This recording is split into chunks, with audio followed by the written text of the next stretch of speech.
The daughter of the Cuban dictator, Mariela Castro, came out in defense of her father, Raul Castro, in Havana and turned the Cuban dictator's reaction into an open warning against the pressure coming from Trump.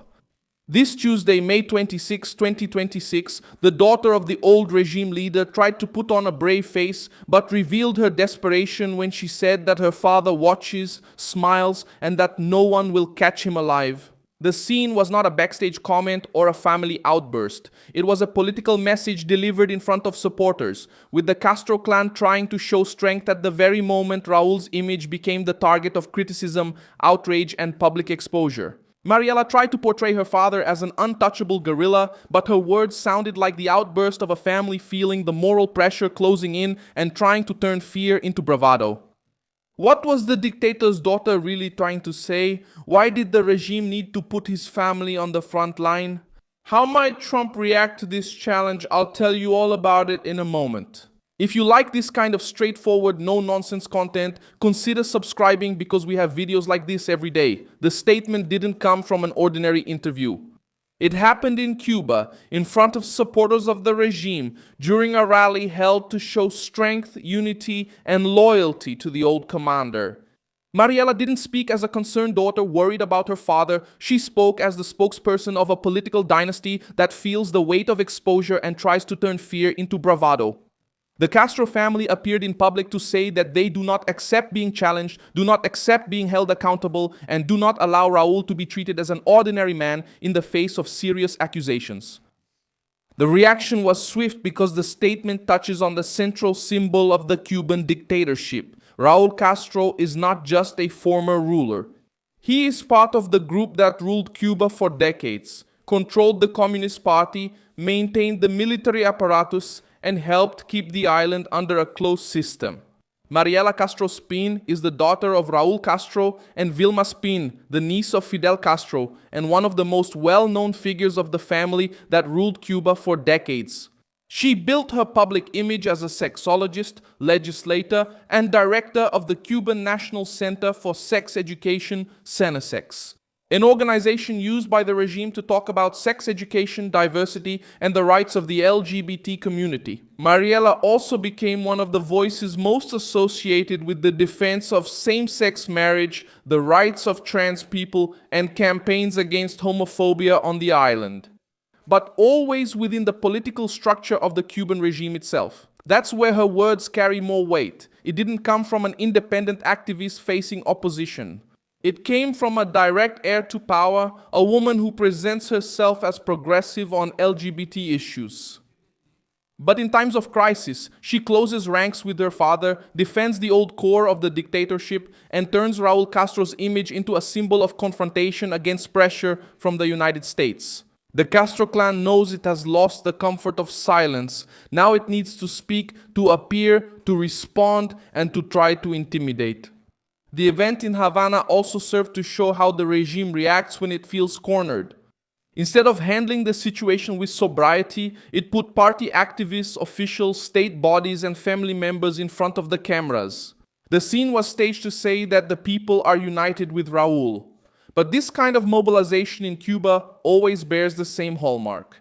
The state calls, the agencies show up, the workers are pushed into the streets, and the dictatorship calls this popular support. That's when the talk of endless unity starts to sound like a performance. Mariela still tried to cast the Castro family in the role of victims of external aggression. The logic she used is well known. When the pressure comes from the United States, the Cuban regime talks about imperialism, sovereignty, resistance, and defense of the homeland. This script is old, but the current reaction has a new detail. Raul's daughter didn't just defend him politically.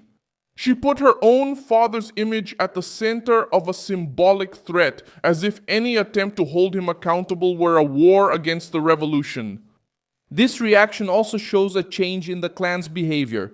For a long time, the Castro family preferred to operate behind the state apparatus, letting official spokespersons do the heavy lifting.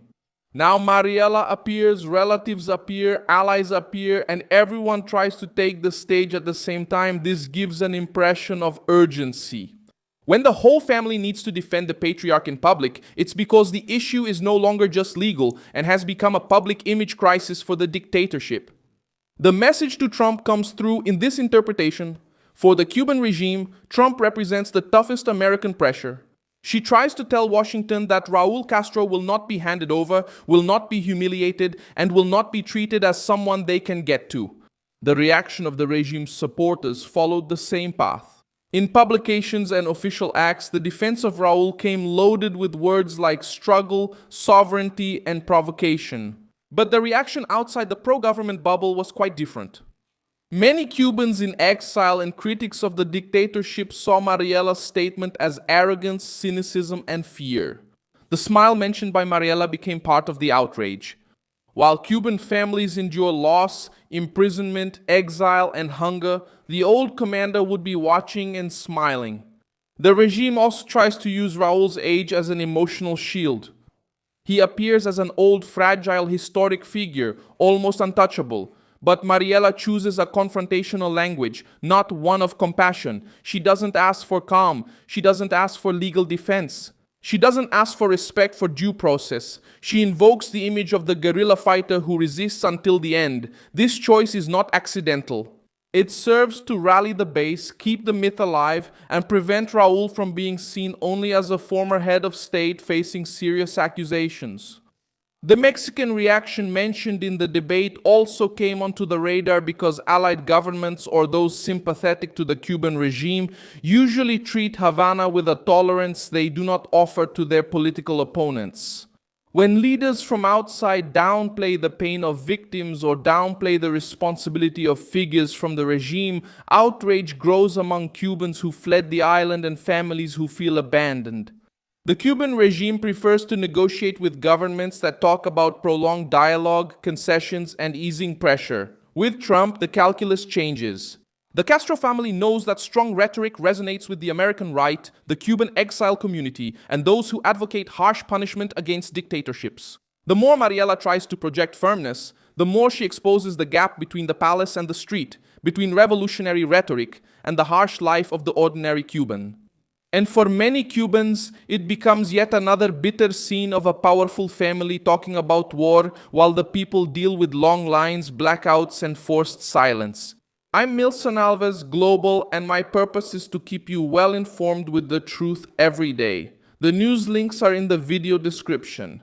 Like this video, subscribe, and check the comments at the end to stay engaged with the Milson Alves community.